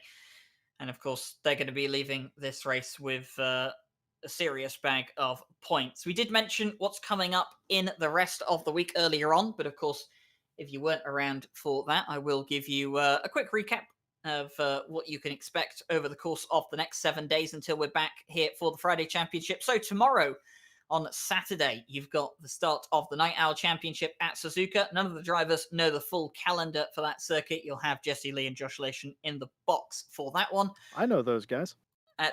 You do know those guys. I know those guys as well. Pretty cool. And at 11 UTC is when Lights Out is for that one, and stream starting at 10:40 UTC as well. That's PM, of course. And then going on to Sunday, we've got the solo 3 hours of Donington. So all the drivers doing a 3-hour endurance race on their own, and that's going to be commentated. I believe Mike Jones is in the box for that one. Oddly enough, I'm not sure. Are you going to be in the box for that one, Jesse? I haven't checked the commentary schedule for that one yet, but unfortunately, I'm not available for one of my favorite tracks, and that stinks. But I think Mike Jones is going to be the other commentator for that now. So Mike Jones will definitely be there, and if he isn't there, we'll blame Mike Jones. And 3 hours of action at Donington, that kicks off Lights Out at 1500, 5 UTC PM, of course. And then on Monday, it's, of course, round 2 of the British GT Championship. We'll be at Donington Park as well, in fact. So 2 consecutive days of Donington Park. We'll be there for 2 30-minute sprint races. And if it's exciting as Alton Park was, it's going to be a fantastic race. I will be there alongside Josh Devonshire for that one. Then we have a break on Tuesday. No racing going on there. But then Wednesday is the start of the Diamond Drive Cup. Fantastic new series that we're hosting here at Racing Club International. And of course, Jesse Lee will be there to lead commentate that one. I don't think we have a co-coms solidified and locked in yet for that one, but the Diamond Drive Cup, that will be kicking off at Alton Park, another British GT circuit. The Thursday Championship, unfortunately not live streamed, but that will definitely be some fun racing action for everyone to enjoy, but it will be a day off for the broadcasters. And then, of course, we'll return on Friday for the fourth round of the GT3 World Championship at Snetterton, and we'll have two 30-minute sprint races there as well. That's going to be super exciting. Jesse will join me in the commentary box for that one as well. But from all of us here at Racing Club International, thank you to all of you who have really slogged this race out tonight. Survived. It hasn't been the most exciting race for us to cast on for you guys, but we appreciate all of you being here, and of course your support is absolutely massive as always. And like Jesse said, hit that like and subscribe button. The algorithm likes it a lot, and we recently passed 2.5k subscribers on the YouTube channel, which is a massive milestone for us. So thank you very much for all of that. And well, it's not much more to say, but enjoy the rest of your evening.